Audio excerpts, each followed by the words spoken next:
Hello from Jonathan and from me. Welcome to the programme. Now, first tonight, it was the Holiday Road tragedy that left a Cypriot teenager dead and 3 men from Essex in jail for his manslaughter. There's been debate over whether cousins Michael Binnington from Great Totham near Malden and Luke Atkinson from Whittam should be in prison at all. But what of the parents who lost their son that night? Christos Papyrus was just 17 when he was killed. His family say their grief's a life sentence and they will never get over their loss. Well, in the second part of her exclusive report from Cyprus, Lorna Ramsey looks now at the impact the case had on the island, and here's the parents' story.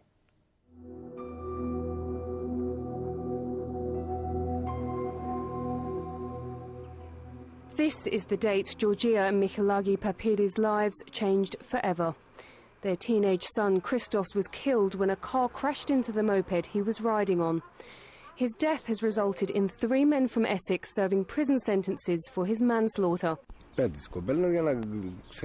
Christos' parents feel they're serving a sentence of their very own. When we've lost Christo, my husband says the whole world went dead. And this is how our life is now. It's black. It's very terrible to lose a son. He wasn't sick. He didn't do anything wrong.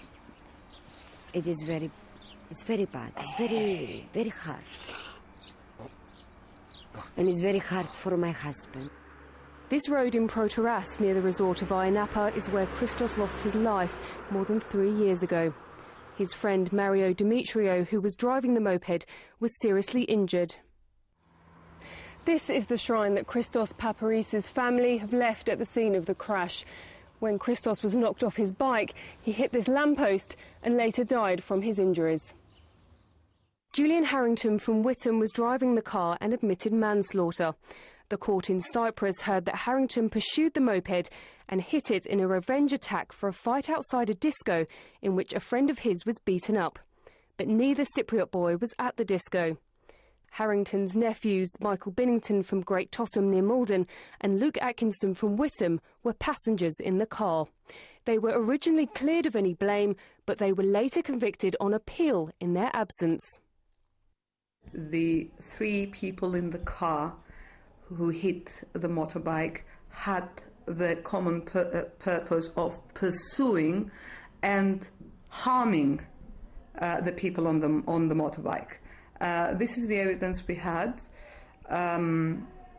We had a Briton who was a very important witness in the case, who heard what was said by the driver, which was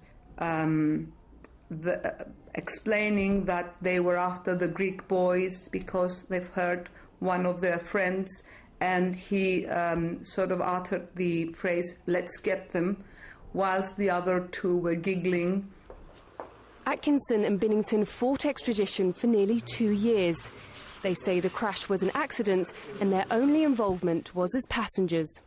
Their lawyer in Britain says their acquittal should never have been overturned. These 2 boys, Luke and Michael, were sat in the back seat of the car, and there is no evidence at all that I'm aware of to show that they were involved in any conspiracy whatsoever, and actually the court that heard the trial agreed with that because they were actually acquitted. Few other cases have stirred up so much anger in Cyprus. When they first appeared at court, the 3 men from Essex were all attacked by the victims' family and friends. Well, this is basically the first case of its kind where 2 Cypriot teenagers were rammed off the road by tourists in a car that was proved a deliberate act. So I think it shocked Cyprus society and angered most people. But for Christos' parents, the overwhelming emotion is of loss.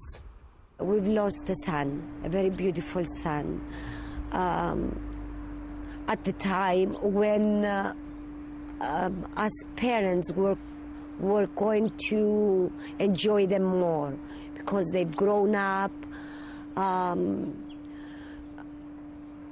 They will have their own dreams. We have dreams for them. They will have their own dreams. I think he left us at a time when we were about to enjoy them more. Georgia and Mikilagi know those dreams will never come true now, and that's something they will never come to terms with. Lorna Ramsey, Anglia News, Cyprus. It's a difficult story, isn't it? Whichever way you look at it. Absolutely Very terrible, sad. isn't it? Well, if you want to see both of Lorna's reports from Cyprus and an extended interview with Christos' parents, it's available on our website. That's itv.com/Anglia. And of course, we'll bring you any updates on that case. Now, it was an opportunity for civil servants to consider future projects away from the confines of the office. But the decision of the Government Office Go East to spend more than £7,500 on an away day near Cambridge has come under fire. The Conservatives have described it as a waste of money. Malcolm Robertson reports. It's renowned the world over, a magnet for tourists and, of course, one of the truly great seats of learning.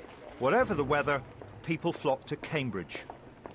But those who work in the government office here recently took a rather different view. They actually wanted to get away from the city. The staff are usually based at the government buildings on Shaftesbury Road in Cambridge. For an away day, they upped sticks and headed south, all of 11 miles to Chilford Hall in the village of Linton. The hall describes itself as a vineyard and conference centre with facilities for up to 500 delegates. It offers a winery tour and tasting. There are 15 acres of grounds for outdoor events, and there's a helicopter landing area.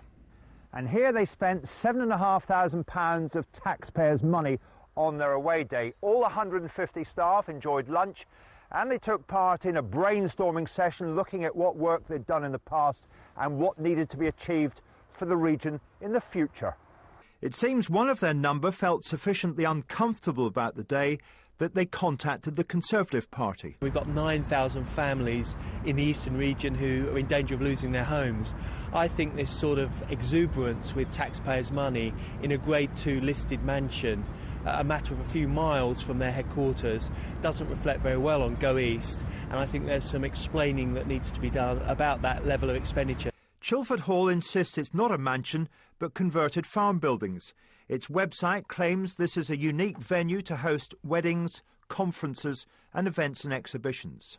Nobody from the government office was available to be interviewed on camera, but a spokesman denied suggestions that staff had received an email warning them not to talk about going on their away day.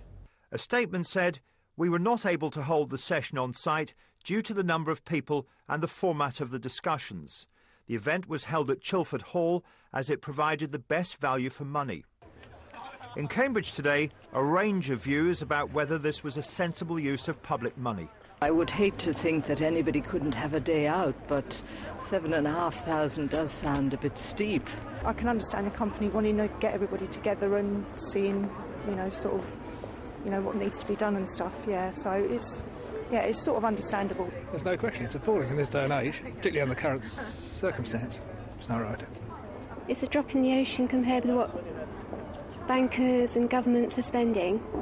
Firms arrange away days often as a means of team bonding, but the concept comes under greater scrutiny when public money's involved. Malcolm Robertson, Anglia News, Cambridgeshire.